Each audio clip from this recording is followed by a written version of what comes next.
आज भी जीवित रखता है उस इमारत के माध्यम से। एक चीज और, जब मुगल की बात आती है, जब भारत में मुगल की बात आती है तो सबसे पहले बात आती है बाबर की। और बाबर कौन था, तो यहां पर बहुत सारी चीजें आएंगी। बात आती है कि कहा जाता है कि शिक्षा जो है, मैं यहां पर एक बहुत गंभीर बात करना चाहता हूं, अभी टॉपिक से जुड़ते हुए, इस टॉपिक से जुड़ते हुए कुछ और बातें करना चाहता हूं। कहा जाता है कि शिक्षा जो है सबसे अच्छा हथियार होता है दुनिया को बदलने के लिए, और सबसे शांति वाला हथियार होता है जिससे आसानी से हम लोग दुनिया को बदल सकते हैं। और यही चीज है जो हमारे यानी कि हम भारतीयों के इतिहासकारों ने, बहुत सारे अधिकांश इतिहासकारों ने हम लोगों को समझाया है, या फिर हम जैसे बहुत सारे लोगों को समझाया है। और उस तरीके से आज भी हम लोग मुगलों का यानी कि वैसे लोगों का महिमा मंडन करते हैं, वैसे लोगों को अच्छा बताने की कोशिश करते हैं जिन्होंने भारत को लूटा था। क्योंकि इसका जो श्रेय है, इसका जो आरोप है, ये सीधा सीधा, चाहे वो श्रेय कह ले चाहे वो आरोप कह ले, वो भारत के उन इतिहासकारों को जाता है जिन्होंने बाबर, तैमूर, इन सारे लोगों को, औरंगजेब, इन सारे लोगों को एक दानी, एक बहुत बड़ा धर्मनिरपेक्ष, बहुत अच्छी अच्छी बातें करके हम लोगों को किताब में, हम लोग को इतिहास की किताबों में पढ़ाया है। तो यहां पर हम लोग को, क्योंकि उनको पता था कि जैसे जैसे लोग पढ़ेंगे उनके अंदर ये सोच आएगी तो वो भी इनके प्रति अपना प्रेम, अपना सम्मान जाहिर करेंगे और इनको सम्मान देंगे। किनको सम्मान देंगे, तो उनको सम्मान देंगे जिन्होंने हमको या फिर हमारे देश को सम्मान नहीं दिया। तो यहां पर ये इतिहास, चूंकि ये इतिहास का टॉपिक है, आप लोग इतिहास में पढ़ रहे हैं और आप लोग उस क्लास में हैं, उस क्लास 7 में हैं, जहां पर एक बहुत बड़ा मैटर हो जाता है, बहुत बड़ा विषय हो जाता है। क्योंकि आप लोग शिक्षा के उस ग्रोइंग फेज में हैं जहां पर जो समझाया जाएगा उसको बहुत आसान तरीके से, बिना इफ बट किए हुए, बिना अगर मगर किए हुए, बिना तर्क वितर्क किए हुए आप लोग समझ जाएंगे और यही समझेंगे कि यही सत्य है।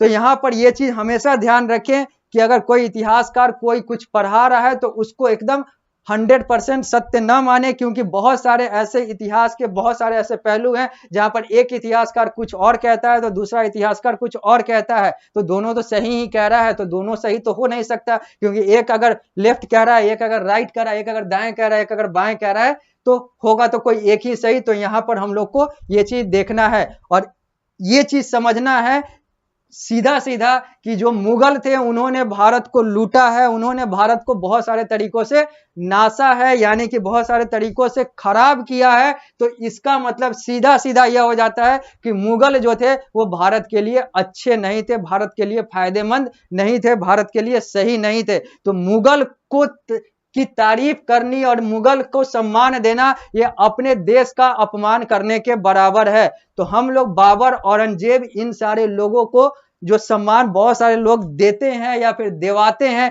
इन सारे चीजों से बचना चाहिए। क्योंकि आक्रांता जो होते हैं वो आक्रांता ही होते हैं। और अगर उन्होंने हमारे देश को, हमारे पूर्वजों को, हमको सम्मान नहीं दिया तो हमें भी वो चीज देखना होगा, हमें भी वो चीज समझना होगा। तो सबसे पहले ये चीज ध्यान में रखें, क्योंकि ये जो टॉपिक है ये एक बहुत बड़ा टॉपिक है आज के समय में, चाहे वो राजनीतिक तौर पे, चाहे वो सामाजिक तौर पे, चाहे वो धार्मिक तौर पे। यह एक बहुत बड़ा ऐसा टॉपिक बन जाता है जो जन भावनाओं को तुरंत बिगाड़ सकता है या बना सकता है। लेकिन हमें वो चीज ध्यान में नहीं रखना है, हमें यह ध्यान में रखना है कि क्या सही है और क्या गलत है। तो यहां पर हमें सबसे पहले यह ध्यान में रखना है, एक चीज मानकर चलना है कि मुगल जो थे उन्होंने भारत को लूटा, भारत को खराब किया। तो मुगल भारत के लिए सही नहीं थे, नहीं थे और नहीं थे। चाहे कोई भी इतिहासकार कुछ भी, कितनी भी तारीफ कर ले, मुगल, कोई कहता है कि किसी ने दीन इलाही धर्म की स्थापना की, तो कोई बहुत बड़ा दानी था, तो कोई कुछ था। ये मुगल वाले तो बहुत सारे दानी थे, दानवीर थे। इन सारे चीजों से हम लोगों को अपने ज्ञान को बचा कर रखना है और उससे प्रभावित नहीं होना है। क्योंकि मुगल जो थे वो भारत के लिए खतरनाक ही थे। अब बात करते हैं मुगल की, तो आगे हम लोग पढ़ते हैं बाबर के बारे में। बाबर 1526 से 1530 की बात करते हैं।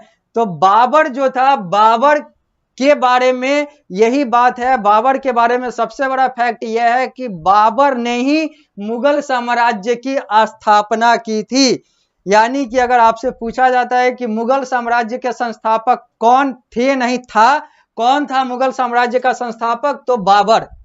Babar is the founder of Mughal empire. Mughal empire का जो संस्थापक था, जो फाउंडर था, वो बाबर था। लिखा हुआ है Babur whose real name was Zahir uddin Muhammad. Zahir uddin Muhammad इसका मेन नाम था, मुख्य नाम था बाबर का। तो Babur establish the Mughal empire in India. Bharat में मुगल एम्पायर, यानी कि मुगल एम्पायर को हिंदी में साम्राज्य कहते हैं, EMPIRE। UMPIRE अंपायर मतलब वो खेल वाला होता है या निर्णायक होता है, इंपायर का मतलब साम्राज्य होता है, EMPIRE। तो भारत में मुगल साम्राज्य की स्थापना किसके द्वारा की गई, तो बाबर के द्वारा की गई। बाबर ने किया था भारत में मुगल साम्राज्य का स्थापना। मुगल साम्राज्य को स्थापित किसने किया था भारत में, तो बाबर ने किया था। यही है बाबर जो आपको चित्र में दिख रहा है, पेज नंबर 79 पारस प्रकाशन। तो बाबर यह दिख रहा है जो आप देख सकते हैं, इसी ने भारत में मुगल साम्राज्य की स्थापना की थी। लिख रहा है यहाँ पे लिखा गया हुआ है, he lost his father at the young age of 12। उसके पिता का निधन 12 साल का जब वो था तभी हो गया। मतलब बाबर जब 12 साल का, 12 वर्ष का था, 12 ईयर का था, 12 ईयर का था, तो उसके पिता की मृत्यु हो गई, उसके पिता का निधन हो गया। एंड देयरफॉर, और उसके बाद इसलिए succeeded him to the throne of Fergana in the small state of Transoxiana. मतलब उसके बाद उसने अपने पिता का साम्राज्य को, मतलब साम्राज्य को चलाया और फिर उसका उत्तराधिकारी बना। यानी कि पिता के मृत्यु के बाद बाबर जो है वो उसका उत्तराधिकारी बना। और आफ्टर हिज कोरोनेशन, कोरोनेशन का मतलब होता है जब शासन दे दिया जाता है, किसी को शासन मिल जाता है, तो उस इवेंट को, उस ओकेजन को, उस उत्सव को कोरोनेशन कहते हैं। कोरोनेशन का मतलब हो गया कि जब हम किसी को कोई पद देते हैं और उस पद वाले देने वाले समारोह को कोरोनेशन कहते हैं। तो आफ्टर हिज कोरोनेशन, जब बाबर को वो पद मिल गया उसके पिता के बाद, तो Babur devoted himself to the task of saving his motherland against foreign invasion. तो बाबर ने अपना जीवन किस चीज पर लगाया, तो उसने यही कहा, सोचा कि अब मेरा जो जीवन है, और उसने अपने जीवन को लगाया अपने मदरलैंड, मतलब वो उसका जो मातृभूमि था उसको बचाने के लिए। किससे, तो विदेशी आक्रांताओं से। अपने मातृभूमि को बचाने के लिए बाबर ने अपना जीवन डिवोट कर दिया, अपना जीवन जो है वो समर्पित कर दिया। अब एक चीज और आती है यहां पर, बात आता है बाबर का, तो बात आता है मुगल का, और बात आता है मुगल का तो बात आता है इस्लाम का। और इस्लाम को ही मुस्लिम कहते हैं और मुस्लिम को ही इस्लाम कहते हैं।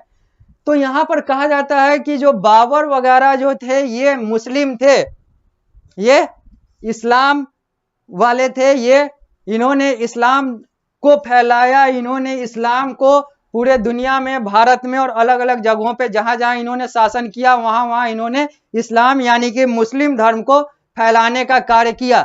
लेकिन यहाँ पर एक और बहुत बड़ा तथ्य ये है जो कि आप लोग को जानकर, अगर जानते होंगे तो अच्छी बात है, नहीं जानते होंगे तो जानकर हैरानी होगी कि बाबर जो था वो जन्म से मुस्लिम नहीं था, जन्म से वो इस्लामिक नहीं था। उसने बाद में, उसके पिता ने बाद में धर्म परिवर्तन किया था। पहले वो मंगोल था, मंगोल साम्राज्य का, यानी कि वो मुस्लिम नहीं किसी और धर्म का था, मंगोलियन था। मंगोल के बाद उसके पूर्वज ने धर्म परिवर्तन करके इस्लाम अपनाया था। बाबर बाय बर्थ जो था वो मुस्लिम नहीं था, उसने धर्म परिवर्तन करके इस्लाम अपनाया था और उसके बाद उसने इस्लाम के लिए और इस्लाम को फैलाने के लिए कार्य किया। तो एक बहुत बड़ा फैक्ट है कि बाबर जो था वो धर्म परिवर्तित मुस्लिम था। आगे बात करते हैं। Babur was a military genius who skilfully combined his artillery with the cavalry to win battles. Babur जो था वो मिलिट्री जीनियस, मतलब वो सैन्य क्षेत्र में वो एक बहुत कुशल व्यक्ति था। सैन्य क्षेत्र में बाबर की कुशलता बहुत अच्छी थी, बहुत स्किलफुल था, बहुत प्रतिभाशाली था और वो बहुत सारे बैटल्स जो है, बहुत सारा युद्ध जो है वो अपने सैन्य कुशलता से और अलग अलग तरीके से जीतता था। The Indian soldiers were familiar with big guns but not the light field artillery and मस्केट्स